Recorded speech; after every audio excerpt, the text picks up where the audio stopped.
Nous sommes ce matin, dimanche 30, premier mois 2022. Ce matin, nous avons l'opportunité de développer ensemble un thème, grâce à la Bible.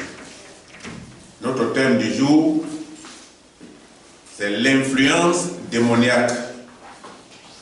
Nous allons parler comme thème ce matin, l'influence démoniaque.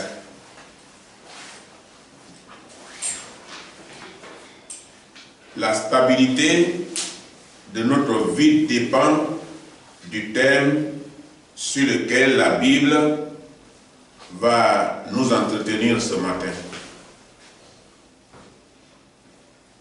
qui est l'influence démoniaque.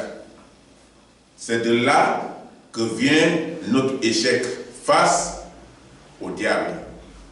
Quand nous sommes influencés, quand Satan domine notre vie, quand notre esprit n'est pas libre pour servir Dieu, alors nous sommes dominés.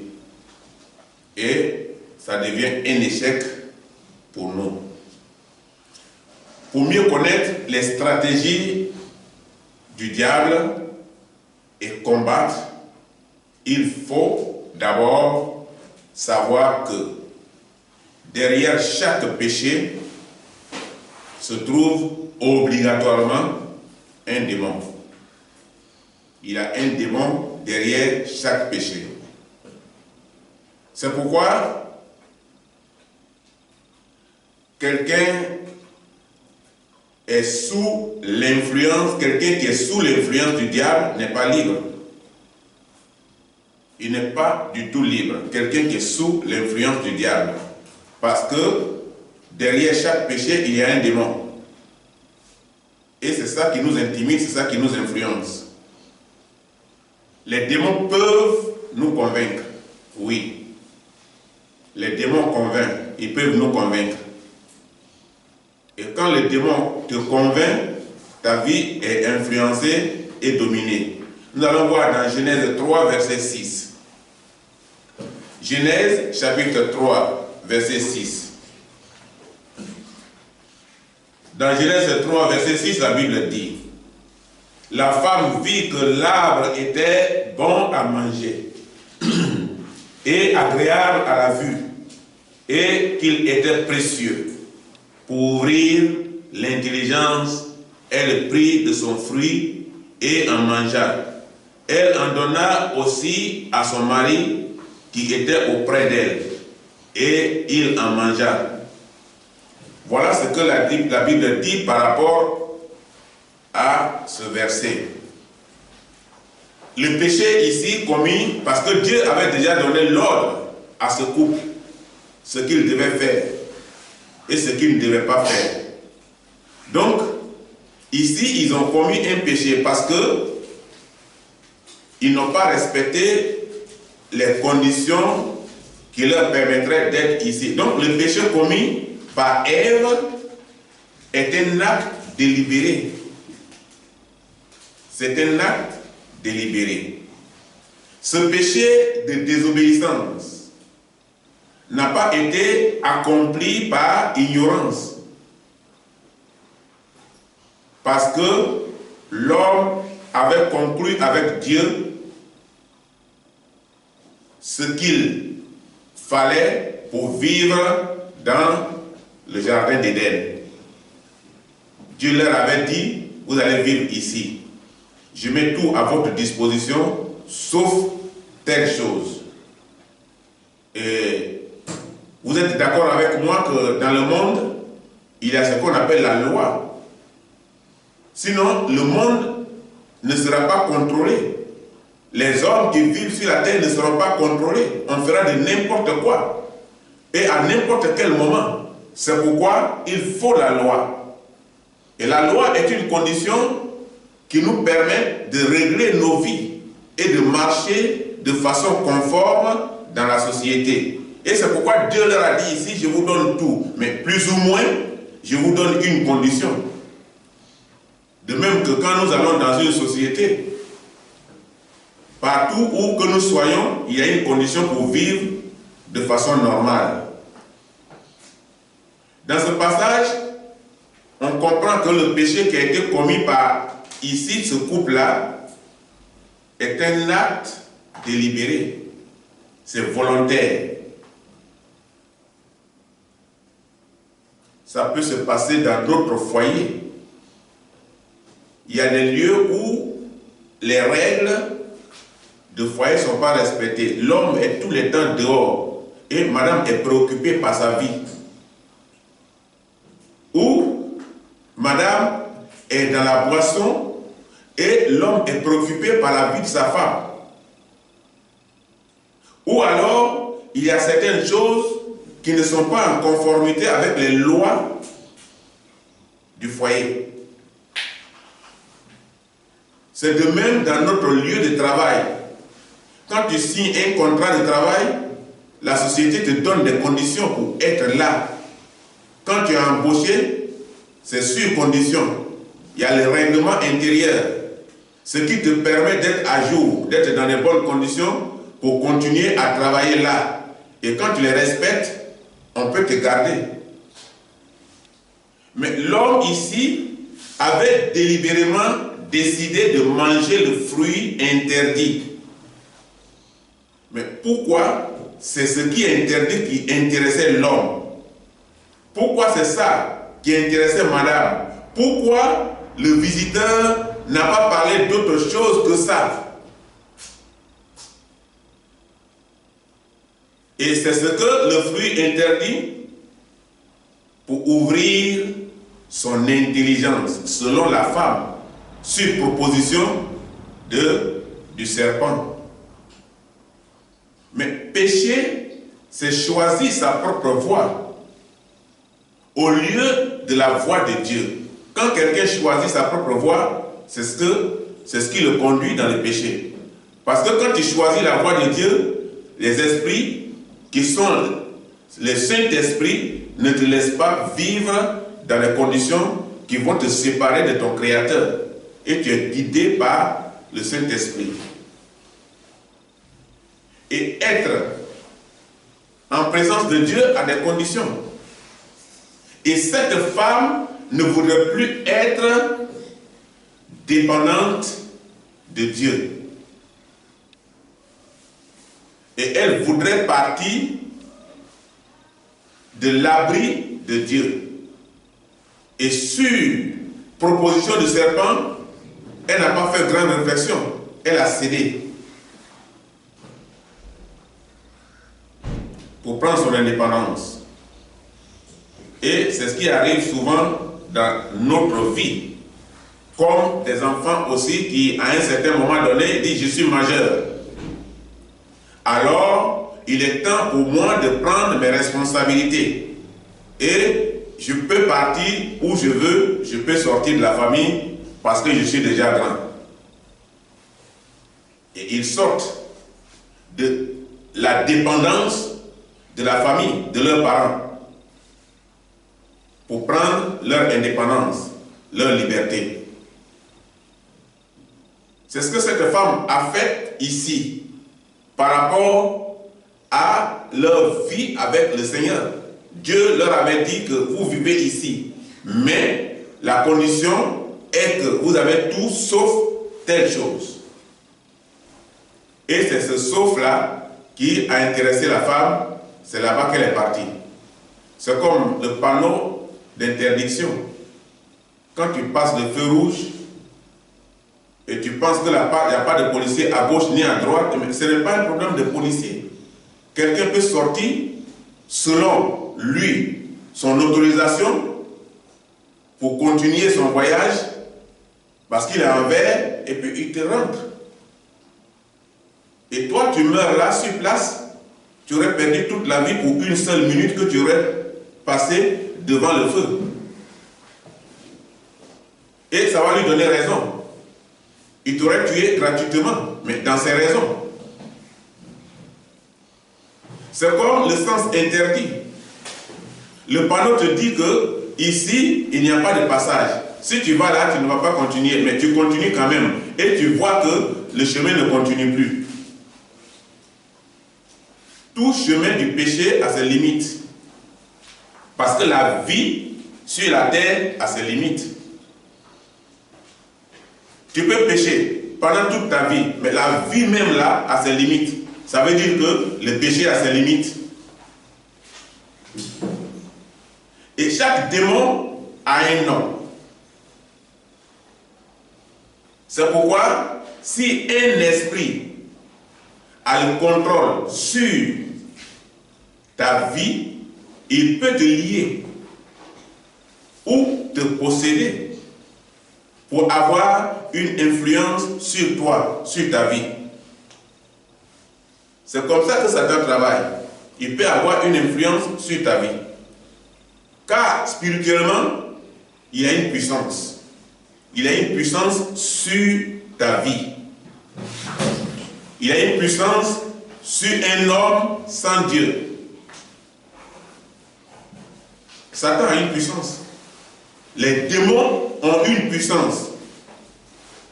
Si quelqu'un n'a pas Dieu, si la vie de quelqu'un n'est pas contrôlée par l'Esprit de Dieu, si Dieu n'est pas au contrôle de ta vie, Satan sera obligatoirement au contrôle de ta vie. Et ces deux puissances sont des ennemis.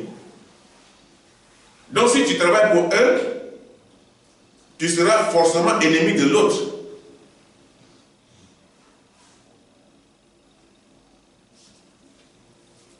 C'est pourquoi quand tu abandonnes Dieu, tu n'es plus sous sa protection.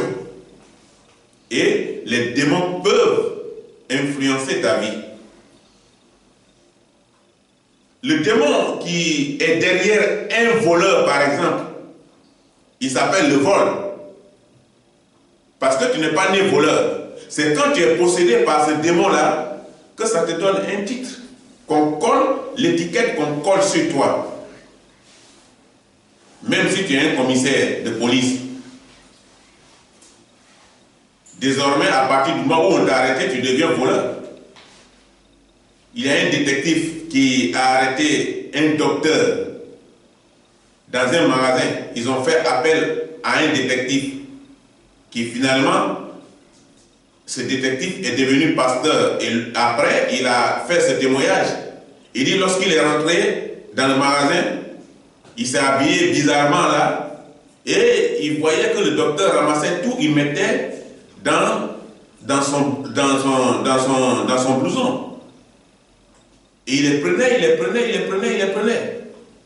Il prenait, il mettait dans sa veste plutôt. Il mettait dans sa veste, il était bien habillé, bien cravaté. Il mettait dans sa veste. Et il a un gros manteau, il porte, il sortait. Il ne l'a pas arrêté là. Parce qu'il a enlevé les étiquettes. Et il est parti avec. Il a suivi dehors.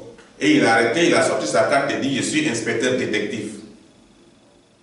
Tout ce que vous avez ramassé là, c'est illégal. Vous n'avez pas payé. Et le monsieur, il dit, est-ce que vous pouvez vous identifier? Il s'identifie, c'est un docteur. Il dit, mais vous avez tout. Vous avez fait de grandes études. Jusqu'à ce que vous allez voler des petites choses comme ça dans un magasin alors que vous êtes un homme respectable. Mais pourquoi? Parce que simplement, le démon de vol a influencé sa vie. C'est une maladie. Souvent, quand quelqu'un fait comme ça t'étonne. Tu dis, mais pourquoi il peut faire ça? Il est possédé. De façon normale, il ne peut pas le faire. Un homme normal ne fait pas ces choses-là. Mais quand un homme est possédé, sa vie est influencée, il peut le faire. Et ce docteur-là, l'inspecteur détective l'a ramené dans la salle. Il dit, ah vraiment, il faut penser à moi. C'est maintenant, il dit, il faut penser à moi, il faut penser à mon travail, il faut penser à ma famille.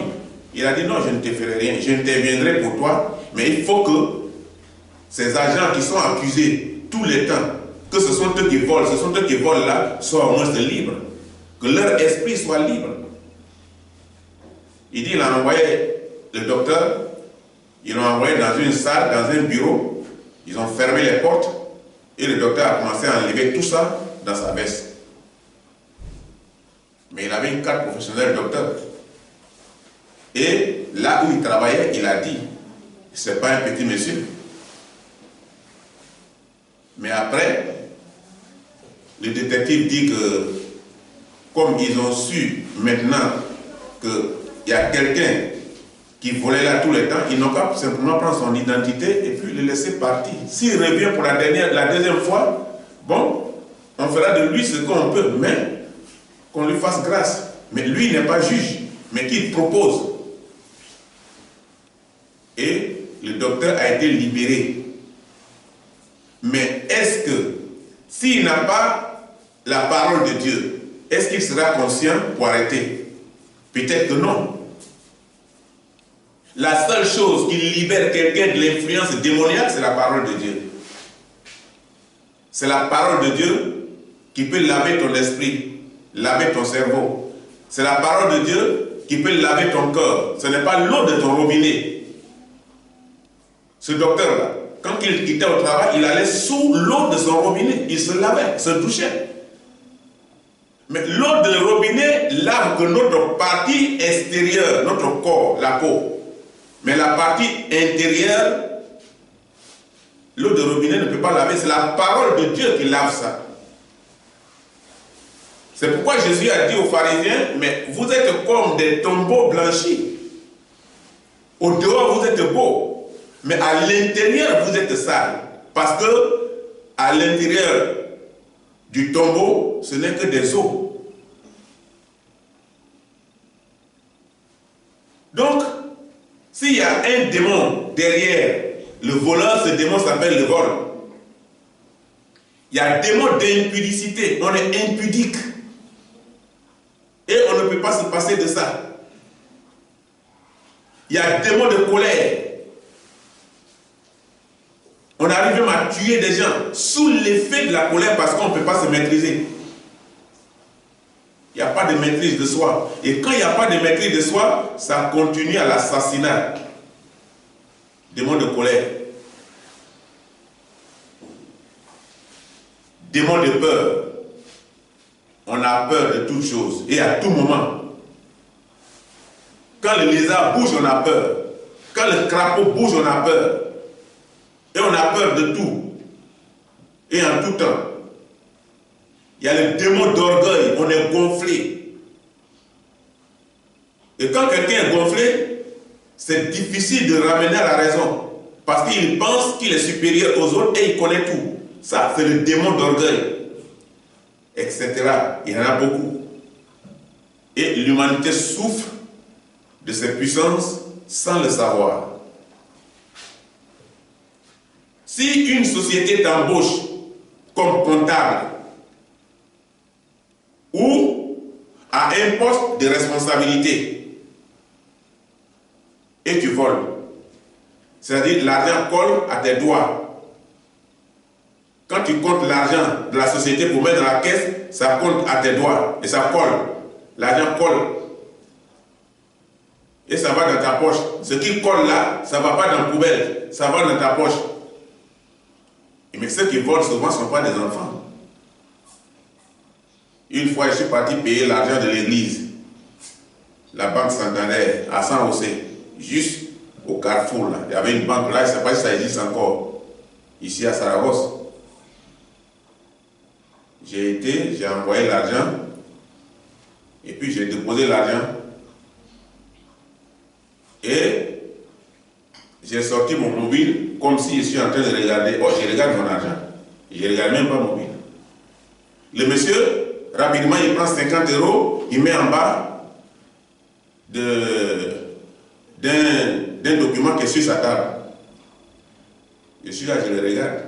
Il continue, le monsieur, il manque 50 €. Il dit, ah, c'est vrai, hein. Il me soulève le papier, là, 50 € qui est en bas, là, c'est pour moi. Il dit, où? Il dit, mais ce que tu as poussé en bas, là, c'est pour moi, enlève, mais il faut compléter. C'est vrai, ce que tu as dit, c'est vrai, c'est pas faux. Il manque 50 €, mais tu l'as mis là-bas. C'est pas un enfant. Il regarde, il dit, ah, peut-être ma mère a touché sans le savoir. Il dit, ah oui, ça peut arriver. Mets ensemble. Il a mis ensemble. Il m'a donné un reçu, sans discuter. Et quand j'ai raconté cette histoire-là à un Argentin, un ami à moi là, il m'a dit, mais ça tombe bien. Moi aussi j'ai une histoire comme ça à te raconter. Je suis allé aussi payer une facture à la banque. Et c'était une fille qui m'a reçu. Et comme j'étais là, je faisais semblant de regarder ailleurs. La fille là, elle a glissé 100 €, elle a jeté dans la poubelle où on jette les papiers à côté. Et puis elle dit, monsieur, prenez votre argent, c'est pas complet. Il a dit, mais tu es sûr que c'est pas complet? Il dit, non, c'est pas complet. Tu as jeté mon argent dans la poubelle. Elle dit, non, je l'ai pas dit ici. Il a commencé à faire des bruits. Et la ville ne voulait pas reconnaître. Le monsieur a monté l'escalier. Il est allé voir, il dit, non, où tu vas? Je vais voir le directeur. Il faut que j'ai mon argent. Mon argent est ici. Vous qui êtes là, je vous dis que mon argent est dans la poubelle là. Mais comme je ne peux pas rentrer derrière là-bas, je m'en vais voir votre directeur. Parce que je ne suis pas habilité à aller derrière votre table. Mais quand il montait, l'argent est retrouvé. La fille dit, ah, mais c'est tombé sans le savoir. On dit, ah, d'accord. Comme c'est tombé sans le savoir, il faut le remettre à sa place. Ça veut dire que quand tu vas devant une caisse, fais attention. On peut te piquer ton argent. Parce que ceux qui sont là, il peut y avoir des gens qui sont possédés, dont leur vie est influencée par le démon de vol. Et ces 100 € ont été retrouvés. Et la facture a été payée et il est parti. Donc, quand ces choses arrivent, c'est l'influence démoniaque. Donc si une société t'embauche et que déjà l'argent commence à coller à tes doigts et tu voles, c'est un acte délibéré. Tu le fais volontairement. Même si tu es possédé, on ne t'a pas embauché là pour que l'argent colle à tes doigts pour aller dans ta poche, pour régler tes problèmes au cours de la semaine. C'est du vol. Et on peut te renvoyer dans l'immédiat, sans préavis, quel que soit le nombre d'années que tu as fait dans la société. On peut t'emmener en prison. De même que Adam et Ève, dans le jardin d'Éden, ont péché. Péché de désobéissance. Ce qui n'est pas pardonnable devant le Seigneur. Ils n'ont pas reconnu. Mais la conséquence de l'acte d'Adam et Ève fut qu'ils ils ne se sentaient plus à l'aise dans la présence de Dieu. Alors, qu'est-ce qu'ils doivent faire? Adam a quitté le lieu de rendez-vous habituel avec Dieu, avec son épouse. C'est-à-dire le jardin d'Éden où Dieu avait l'habitude de les rencontrer les soirs, ils ont quitté le lieu. Simplement parce qu'ils ont commis un péché de désobéissance, ils n'étaient plus à l'aise. Il fallait quitter le coin. C'est ce qui nous arrive aussi parfois. Je vous ai donné l'exemple ici d'une femme qui savait conduire une grosse moto de son mari, qui avait le carnet, à Abidjan. Et il était ami à un monsieur de notre village qui s'appelait Jean-Paul, qui était le 3e motariste du président Houphouët-Boigny, le premier président de Côte d'Ivoire. On allait souvent lui rendre visite et il nous racontait une telle belle histoire qui s'est passée entre son ami et son épouse. Comme ils étaient trop amoureux des motards, donc son ami a payé une grosse moto et la moto était à la disposition de la famille. Madame prend et sort avec, monsieur prend et sort avec.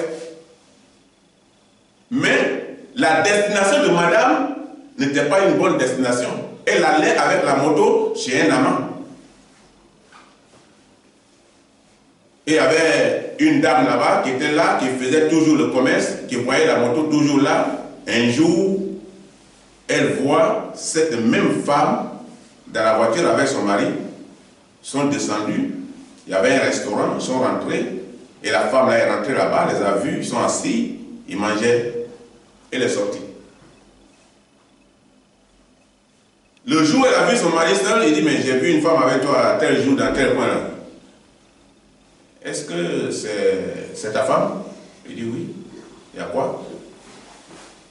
Il dit, ah bon, c'est une histoire personnelle, ça ne me regarde pas, mais je vais dire quand même, parce que je ne me sens pas à l'aise. Elle veut mettre les problèmes là-bas. Elle est dans la vérité, mais elle va mettre les problèmes dans le foyer. Et elle a dit au monsieur, cette moto-là, ça vient dans tel quartier, dans tel lieu, devant tel village. Le monsieur a dit, prends mon contact, le jour que tu vois la moto là-bas, tu m'appelles. Et quand la moto est arrivée là-bas, il a appelé le monsieur qui était au travail. Il a pris un taxi, il est venu, il a mis la clé dedans, il est parti avec la moto. Quand la femme est quittée là-bas, dans sa villa, là, elle s'est dit, et ma moto? Ils ont volé ma moto. C'est la moto de mon mari. La femme a dit, mais ah, il y a un monsieur qui est venu ici, il a telle taille, il a porté tel habit, il est venu, il a mis la clé dans la moto, il est parti avec. Elle dit, ah, c'est mon mari. Elle dit, mais ici là. Il dit, non, madame, laisse ça.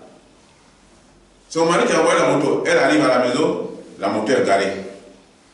Le monsieur ne lui demande pas qui a envoyé la moto dehors, où la moto était. Elle aussi, elle ne demande pas au monsieur qui a envoyé la moto à la maison. Et quand elle veut préparer, le soir, elle prend les assiettes, sa main tremble, ça tombe, ça casse. Le monsieur assis à la télévision, il ne disait rien. Il était silencieux, calme. Et quand madame n'a pas supporté, elle a quitté la présence de cet homme, abandonné son foyer où elle se sentait à l'aise pour rejoindre sa famille. Chaque fois que tu mets un acte ou que tu commets un acte qui n'est pas conforme aux règles du lieu où tu te trouves, que ce soit dans ton foyer, que ce soit dans ton lieu de travail, que ce soit dans un pays, tu quittes le lieu. Quand tu tues quelqu'un ici, tu quittes le coin parce que tu ne te sens plus à l'aise. Tu penses que si les gens sont informés que tu es arrêté, tu vas en prison ou tu seras assassiné. Là où quelqu'un n'est pas à l'aise, la personne ne reste plus longtemps. La personne quitte le lieu. C'est ce qui est arrivé à cette femme. Donc, l'influence démoniaque. Dans le mot influence, on peut trouver la peur ou la crainte. Ce qui est arrivé chez cette femme, c'était la peur. Elle dit, mais quelqu'un comme ça, il ne demande pas, il ne dit rien. Est-ce qu'il est bien? Il s'attend à quoi? Qu'est-ce qu'il veut de moi? Elle s'est en allée. La crainte ou la peur. Quelque chose qui domine notre esprit. Quand ton esprit est dominé par la crainte ou par la peur, c'est dangereux. Nous allons voir le point 1. La mauvaise peur. Parce qu'il y a deux sortes de peur. Il y a la bonne peur et la mauvaise peur. Et la mauvaise peur peut nous déstabiliser. Et d'ailleurs, la mauvaise peur nous déstabilise.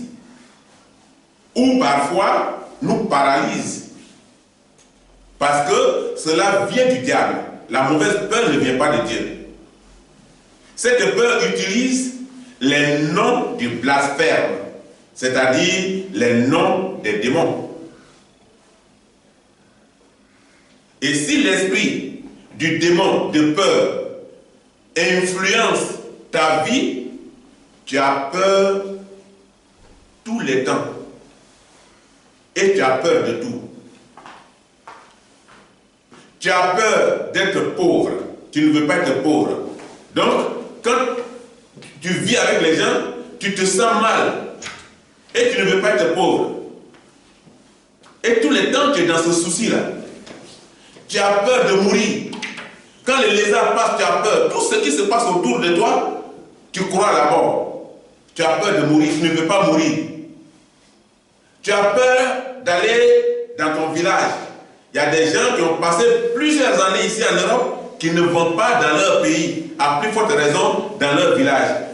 J'ai connu des gens à Abidjan qui ne vont même pas au village. Mais est-ce que le diable, le chemin qui quitte le village pour venir en ville là, c'est ça qui est long? Si le diable se déplace depuis le campement, depuis ton village pour venir ici en Europe, est-ce que c'est pour quitter le village pour venir à Abidjan qui est long? Le diable vient ici en Europe. Il n'a pas besoin d'un billet d'avion, il fabrique seulement les feuilles de bananier et puis il est ici en Europe. Donc cette peur utilise le nom de blasphème, c'est dangereux. Et tu as peur d'aller dans ton village à cause des sorciers. Et tu penses que ces sorciers-là, si tu rentres dans le village, ils vont te faire du mal. Même si tu as envie, ils peuvent te faire du mal. Et tu as peur de traverser les cimetières seul. Là où on a enterré quelqu'un, tu ne passes pas là-bas. Parce que tu te dis que l'homme qui est mort là, il est là. Il est assis sur sa tombe, il t'attend. Et tu as peur de perdre ton foyer. Tu as peur de faire un échec. Et il y a des gens comme ça. Ils ne veulent pas l'échec. Donc ils n'entreprennent rien. De peur qu'ils fassent l'échec. Ils ont peur de l'échec. En un mot, tu vis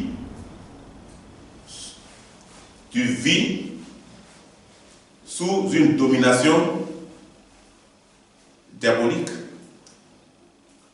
l'influence démoniaque. Et ta vie est tout le temps dominée par la peur. Et en fin de compte, tu vis un monde d'angoisse. Tu vis tout le temps dans l'incertitude. Et tu es toujours triste et inquiet. Tu n'es jamais heureux. Celui qui a peur de cette manière n'est jamais heureux. Parce qu'il a peur de tout. Et il est tout le temps en train de penser. Il est soucieux. Tu n'es pas un homme libre. Si tu es dans une telle situation, tu n'es pas un homme libre.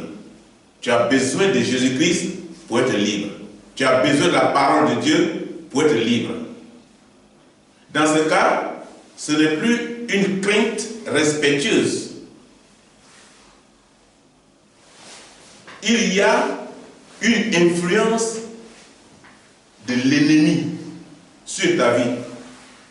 Et de façon permanente. Tu n'es pas un homme libre. Il y a ce qu'on appelle la soumission et respect. Et on va voir ça dans Colossiens 3, verset 18. Colossiens chapitre 3, verset 18.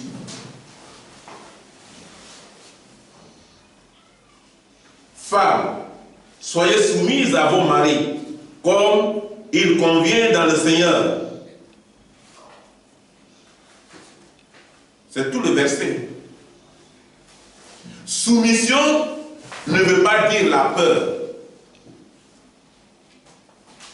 Être soumis ou être soumise, c'est un signe de respect. Ça ne veut pas dire la peur. Le respect envers autrui. Mais par contre, la peur est une influence du diable. Ce n'est pas la même chose. C'est une force démoniaque dominante.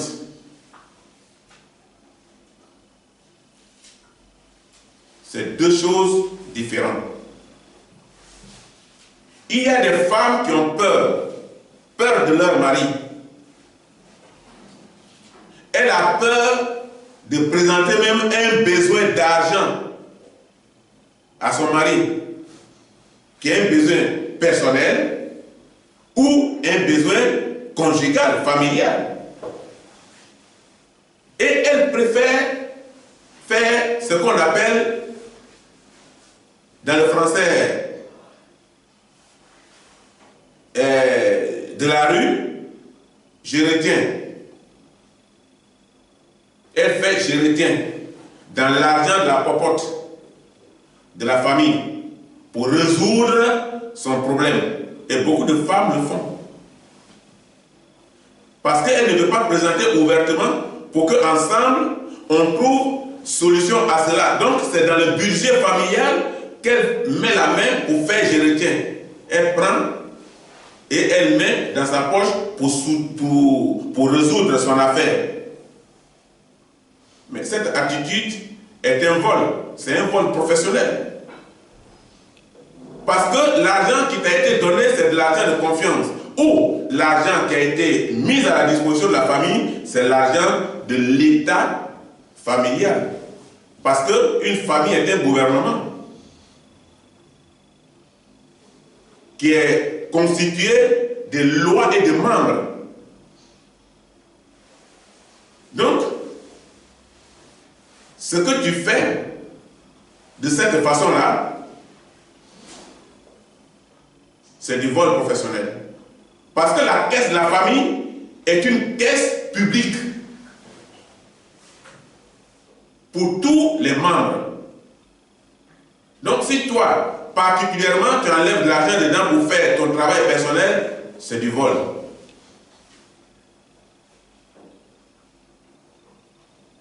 Et il y a beaucoup de personnes qui sont dans une situation pareille, mais c'est parce que simplement, ils ne savent pas. Ils ne savent pas que c'est du vol. Ils ne savent pas. Ils ne savent pas qu'ils sont en train d'utiliser de l'argent public qui appartient aux membres d'une famille. Et quand une telle peur domine, il n'y a pas de conversation à la maison. Les gens ne se parlent pas. Parce que chacun est sur sa garde. Et il n'y a pas de conversation. Il y a des familles où les gens ne se parlent pas. Mais, simplement parce que la peur domine la maison. Chacun est sur sa garde. Les enfants ont peur de leurs parents. Ils ont peur de leur père. Ils ont peur de leur mère. Ils ont peur de leurs parents. Et la maison est toujours triste. Parce que l'homme a peur de parler à sa femme, la femme a peur de parler à son mari, les enfants ont peur de parler à leurs parents, et la maison est triste. Quand un est au salon, l'autre est dans sa chambre, quand l'autre est dans la chambre, l'autre est dans la cuisine, quand l'autre est dans la cuisine, l'autre est dans la douche. Et la conversation est coupée. Une telle peur est démoniaque. Et la maison est calme, la maison est triste. Mais un tel calme aussi n'est pas un silence respectueux. C'est dangereux. Ce n'est pas un silence respectueux. C'est parce que le parent en question, que ce soit maman ou papa, est contrôlé par un démon d'autorité violente. Et il y a des gens qui frappent leurs enfants jusqu'à l'assassiner. Ils frappent leurs enfants jusqu'aux fractures. C'est un démon d'autorité violente. Et c'est une domination démoniaque. Et quand quelqu'un vit de cette domination démoniaque, la famille est tout le temps triste, la famille n'est pas tranquille. Et la famille est tenue captive. Et les membres ne sont pas libres. Parce que les membres libres, c'est les gens qui se communiquent. Les enfants se parlent entre eux, ils parlent avec leurs parents, les parents parlent avec leurs enfants, ils mangent ensemble. Parce qu'au fait, manger ensemble, là, c'est le moment où il y a la conversation, où les problèmes de la famille sont parfois résolus, où les problèmes sont posés, où chacun est libre de donner un sujet, ce qui ne lui plaît pas, ou ce qui est sa préoccupation, et ensemble, on trouve des solutions. Mais quand il n'y a pas tout ça, la famille est tenue captive et les membres ne sont pas libres. Et finalement, tout le monde devient hypocrite à la maison pour vivre mieux et tranquille. Si je vis dans une telle hypocrisie, je vais vivre mieux et je serai tranquille. Selon eux, leur version. Mais ce n'est pas une bonne tranquillité. Quand c'est comme ça, ce n'est plus une famille. Ce n'est plus un État. Ce n'est plus un gouvernement. Un gouvernement où les ministres ne se réunissent pas, où ils ne se parlent pas, où ils se méfient l'un de l'autre. C'est dangereux. Ça finit toujours par les coups bas. Et c'est dangereux. Il y a la bonne peur. La bonne peur qui correspond à la justice de Dieu. La peur qui correspond à la justice de Dieu, c'est la bonne peur. C'est la souffrance du chrétien pour la justice. Ça, c'est la bonne peur. Et nous allons voir ça dans 1 Pierre 3, 14. 1 Pierre 3, 14.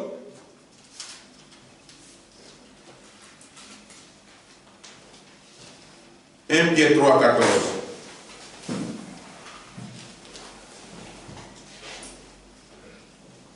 Dans 1 Pierre 3, 14, la Bible dit quoi? D'ailleurs, quand vous souffriez pour la justice, vous seriez heureux.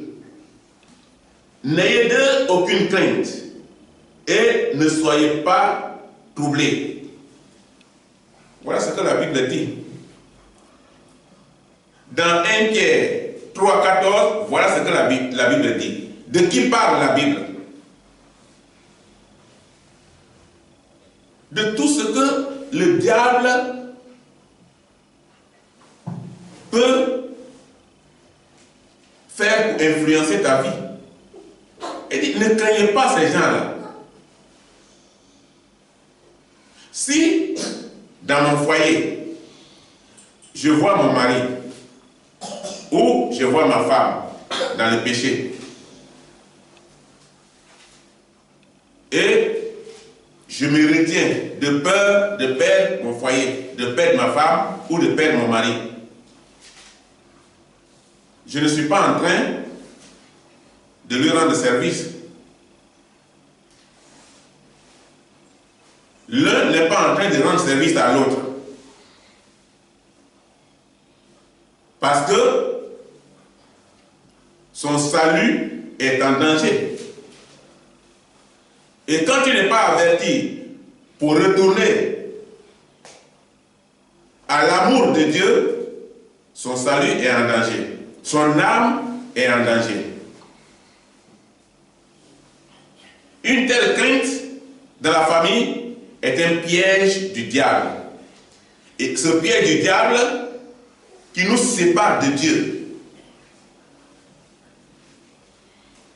C'est pas ce que Adam et Ève ont fait. Ils ont eu peur. Ils se sont cachés. Dieu dit, mais où êtes-vous? Et il dit, on est cachés. Quand quelqu'un se cache, quelque chose ne va pas. Quand quelqu'un qui habituellement est assis en présence des membres de la famille pour manger ensemble, pour discuter ensemble, désormais se cache et fait des choses dans l'hypocrisie, quelque chose ne va pas. Et la Bible dit qu'une telle crainte dans la famille est un piège du diable qui nous sépare de Dieu. Parce que la Bible te demande de respecter ton prochain, respecter ta femme, respecter ton mari. Mais respecter Dieu. Et quand tu respectes Dieu, tu ne te caches pas des hommes pour faire ce qui est mauvais. Et quand tu te caches de la présence des hommes, des humains, pour faire ce qui est mauvais, c'est que tu ne respectes pas Dieu. Puisque c'est Dieu qui voit tout le monde. si on respecte l'autre, qui est comme nous, on doit respecter Dieu, qui est notre créateur. Mais cette loi de respecter s'applique à tous. Et en plus, aux chefs de famille. La Bible dit qu'Abraham était juste. La Bible s'adressait à Abraham. Il dit Abraham était juste. Et il sera le père de la multitude. La Bible dit que Job était juste.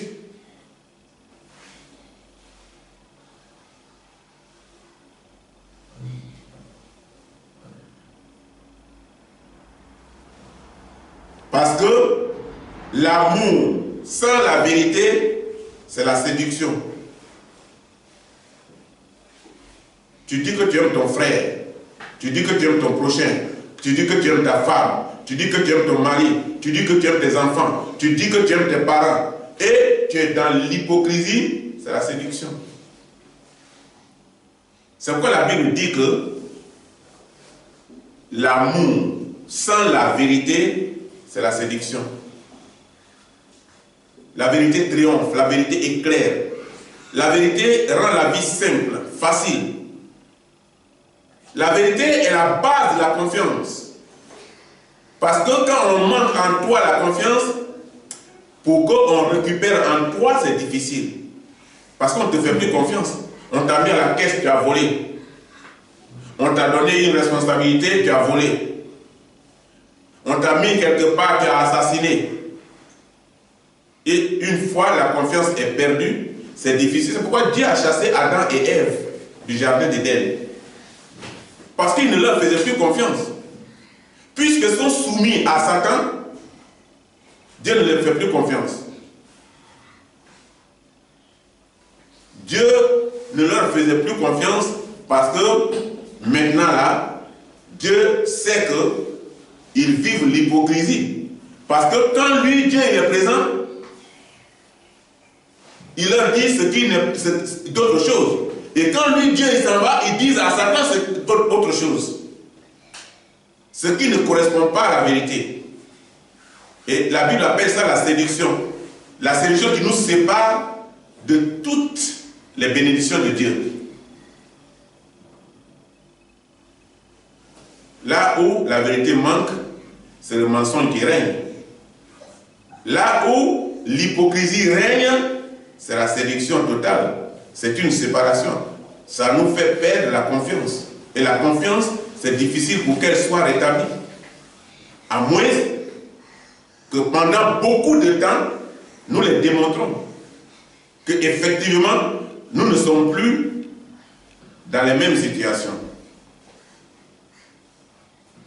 Mais quand nous commettons les mêmes erreurs et qu'on nous rétablit la confiance, nous commettons encore d'autres, on nous rétablit la confiance, nous commettons encore troisième fois, et c'est fini.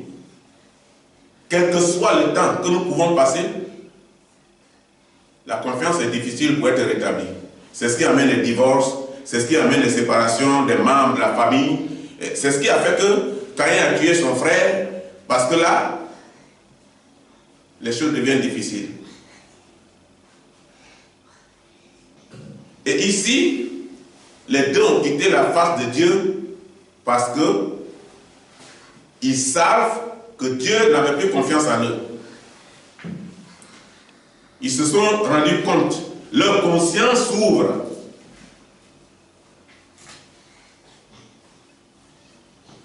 Et ils ont commencé à se souvenir de ce que Dieu leur avait dit. Ils ont perdu la bénédiction de Dieu. Ou les bénédictions de Dieu. Ce passage, il nous dit, n'ayez aucune crainte et ne soyez pas troublés. Souvent on est troublé devant Satan, on est troublé devant les démons. On est manipulé et on est troublé. Ne soyez pas troublés. Et si Jésus-Christ est véritablement notre Seigneur, mais pourquoi? Pourquoi le démon influencera-t-il notre vie? Pourquoi? En réalité, quelqu'un qui a Christ n'est pas influencé. Le démon n'a pas de pouvoir sur sa vie. Pourquoi le démon peut influencer notre vie? De qui devons-nous avoir peur? De Satan ou de Dieu? Qui détient la vie? C'est Dieu qui détient le souffle. C'est Dieu qui donne la vie. Et c'est Dieu qui a la possibilité de la reprendre. C'est Dieu qui peut la prolonger quand il veut. Mais pourquoi on peut être dominé par un esprit diabolique, démoniaque, si nous avons la parole de Dieu qui est la vie éternelle?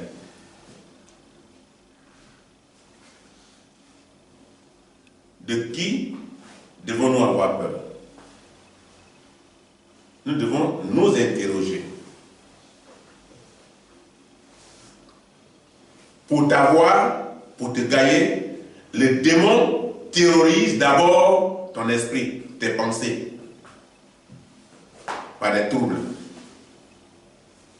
Et tu perds le contrôle. C'est alors qu'il te maîtrise mieux. Parce que tu as perdu le contrôle, il te maîtrise. Et tu deviens sa chose. Il te manipule comme il veut. Vous voyez, l'esclave, le maître fait de lui ce qu'il veut.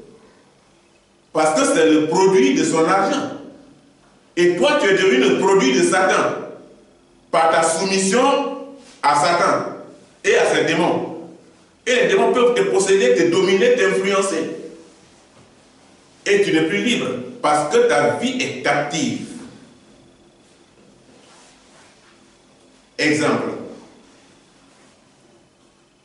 Je vous ai donné, je crois que c'est le dimanche passé, ou l'autre dimanche, un témoignage. Là où je suis allé dans un campement lointain, isolé, envoyé par mon oncle. Je vous ai dit que quand je rentrais dans le campement, avant de rentrer, j'étais d'abord à des mètres, à des kilomètres. Il y avait du bruit, il y avait des rires, il y avait des conversations, il y avait des femmes qui pilaient dans le mortier. Et elles acclamaient, elles chantaient, elles riaient. Mais quand je suis rentré, il n'y avait personne. Le coin était calme, il n'y avait même pas de traces d'hommes dans le campement. Voilà où Satan peut influencer ta vie, si tu n'as pas Christ. Il y avait des coups de pilon. Et je me suis dit, ben, je vais me dépêcher parce que les gens sont là. Je vais finir avec vite et avec eux rapidement et je retourne. Mais il n'y avait personne. Les femmes qui chantaient n'étaient plus là. Je n'avais personne en face. Est-ce que je dois me laisser influencer? Je n'étais pas influencé par l'esprit de Satan. Et dès que je suis sorti de là, les mêmes cris ont commencé, les mêmes pilons ont commencé, les mêmes chansons ont commencé, les mêmes rires ont commencé. Mais je ne pouvais plus retourner, j'ai continué mon voyage. Satan peut t'intimider pour voir quel est le niveau de la vie spirituelle. Nous allons lire dans Job 3, 25. Job, chapitre 3, verset 25. Job chapitre 3, 25.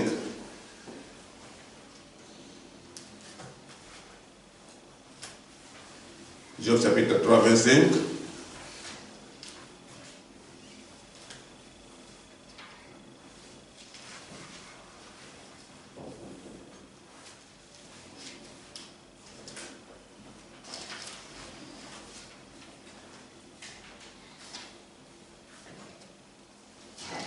Job chapitre 3, verset 5. Qu'est-ce que la Bible dit? Job 3, 25.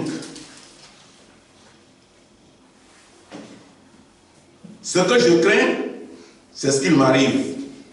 Ce que je redoute, c'est ce qui m'atteint. Voilà ce que la Bible dit. Ce que je crains, c'est ce qui m'arrive. Si tu as peur d'échouer, tu vas faire l'échec. Parce que tous les temps, tu as peur. Ah, je vais dans tel examen là, je vais échouer. Eh, vraiment, tu vas échouer.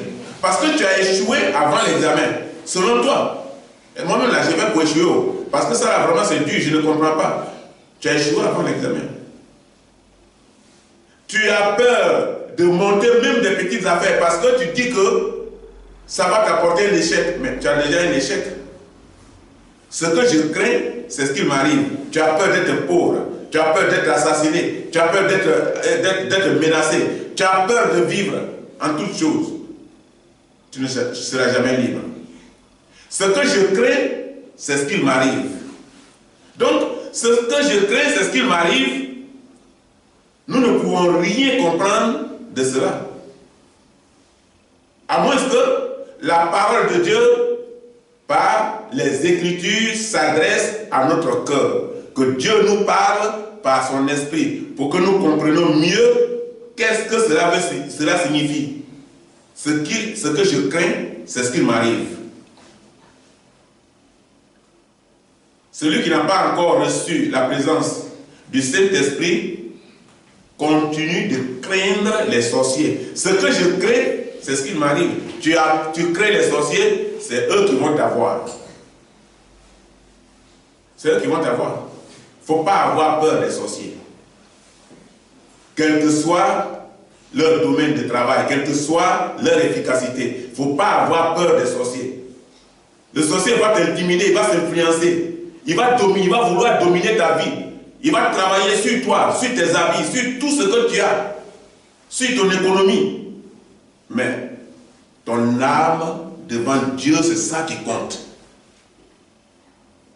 Ce que je crains, c'est ce qui m'arrive. Si tu crains les sorciers, tu vas perdre ta vie avec Dieu.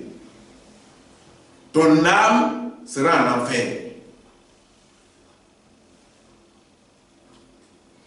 Pas craindre les sorciers.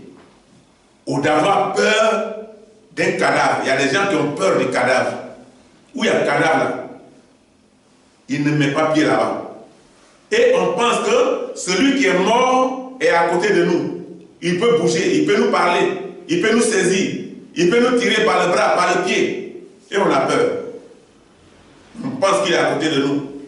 Et qu'il est capable de quelque chose contre nous. Il y a même des gens qui parlent au cadavre pour que le cadavre lui parle, pour que le cadavre vienne en aide.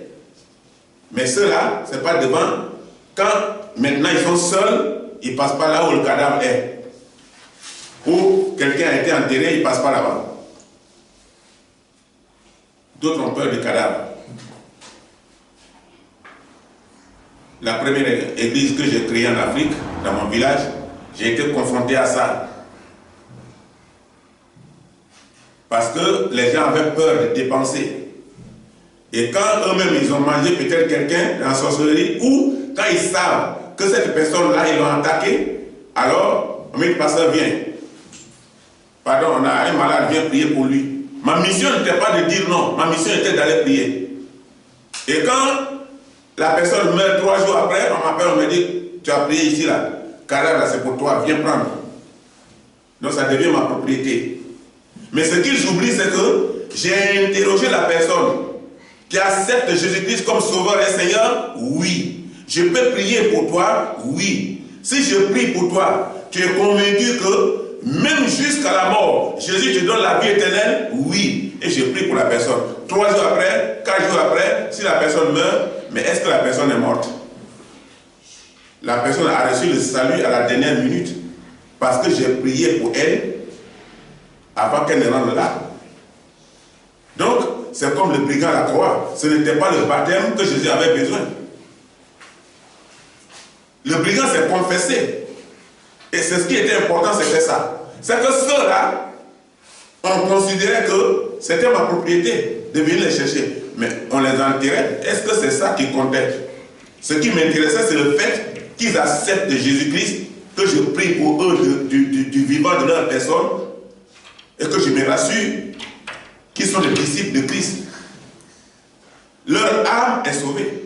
Leur vie éternellement est sauvée. Parce qu'ils ont eu l'opportunité de me dire oui, prie pour moi au nom de Jésus-Christ. C'est ça. Les gens sont prêts à mourir tous les temps. Et on t'appelle pour prier pour eux. On m'invitait à prier pour le malade. Mais je prie pour le malade. Et quand il meurt, on dit viens prendre ton cadavre. C'est ta propriété. Et l'église, tous les temps, était en train de laver les corps, était en train d'enterrer les gens. Mon diacre a fui. Il y a un cadavre qu'on a trouvé là. Le diacre a fui. On est parti. La fille là, avant, elle venait à l'église. À un certain moment donné, nous on l'avait mis dehors. Et puis bon, après ses parents ont plaidé pour qu'elle revienne à l'église. Et ça n'a pas duré. Elle est tombée malade. Et elle est morte. Ils ont fait parce que le fauteuil normal, là, il ne faut plus s'asseoir dedans. Chèrement, ils ont fabriqué, appelé un menuisier, parce que tous les temps, elle devient grosse, elle se gonfle, elle se gonfle, elle se gonfle. Et puis c'est dans ça qu'elle est morte, dans le fauteuil là. Elle est collée dedans. Donc on est parti maintenant, comment il faut aller l'enterrer? Il faut qu'on passe derrière, on la pousse, beaucoup de force, pour qu'elle tombe sur le reste du fauteuil pour tomber sur le ventre. Quand le diacre a vu ça, on regarde, on cherche, maintenant le diacre, on ne voit plus le diacre. Le diacre est parti. Le diacre a fui le cadavre. Et après, je suis allé le voir, il m'a dit, qu'est-ce qui s'est passé? Il me dit que les gens, le cadavre, je ne l'ai jamais vu. Il dit, mais c'est pas ça la solution. Le cadavre n'est rien. Ce qui était important, c'est que quand la fille avait chuté, on avait mis dehors, mais quand ils sont venus plaider, on est parti prier pour elle, elle est venue à l'église, on a prié, donc ça veut dire qu'on l'a acceptée. Maintenant, si sa repentance n'est pas sincère, c'est entre elle et Dieu. Mais si sa repentance est sincère, son âme sera sauvée. Ce qu'on va enterrer là, c'est le corps. Ça reste ici, ça va pourrir. Ce n'est pas ce qui intéresse Dieu. L'homme est fait de poussière, il retourne à la poussière. La bonne crainte.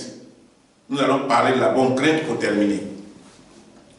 La bonne crainte ou la bonne peur. Nous allons voir ça dans Psaume 111, verset 10. Psaume 111, verset 10. Psaume 111, verset 10.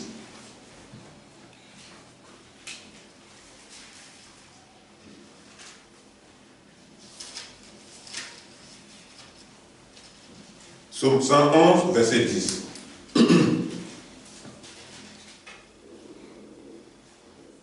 La crainte de l'Éternel est le commencement de la sagesse. Tous ceux qui l'observent ont une raison saine. Sa gloire subsiste à jamais. Voilà ce que dit le verset. La crainte de l'Éternel est le commencement de la sagesse.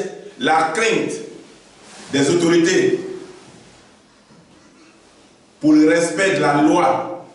Ce qu'on fait souvent, c'est ça. On respecte les autorités, mais on ne respecte pas Dieu. On crée les autorités de peur qu'on nous mène en prison. Mais on ne respecte pas Dieu, on ne crée pas Dieu. La crainte de l'Éternel est le commencement de la sagesse. La crainte des lois de Dieu qui te dit de fuir le péché pour sauver ton âme, c'est ça la bonne crainte. Ce n'est pas la crainte des sorciers, ce n'est pas la crainte de la prison, parce que si tu es fidèle avec Christ, ils vont t'amener en prison, tu seras persécuté. Ça fait partie de ton choix. Ton maître Jésus-Christ a vécu ça, et toi tu dois vivre ça. Mais la crainte de Dieu qui te dit de quitter le péché, c'est ça la bonne crainte. C'est pour sauver ton âme. Il nous appartient donc de laisser la lumière divine briser dans notre esprit. La lumière, pardonnez-moi, briser, non, briller dans notre esprit. Il faut laisser la lumière divine briller dans ton esprit. Et enfin, il faut savoir comment appliquer les voies de Dieu, comment apprendre à vivre avec le Seigneur, à marcher avec le Seigneur dans notre vie. Plaçons notre foi en Jésus-Christ pour sortir de l'influence démoniaque, l'influence du diable. Nous allons conclure. Et en conclusion, enfants, respectez vos parents. Marie, respectez vos femmes. Femmes, respectez vos maris. Par la soumission à la sagesse. Ne crains plus les œuvres du diable, mais crois. Crois en Jésus-Christ. Respecte la proposition de l'Esprit de Dieu. Et rejette celle de la mort. Et fixe la croix de Christ. Domine la peur. Domine la peur et remets-toi en Jésus-Christ. Que Dieu nous bénisse.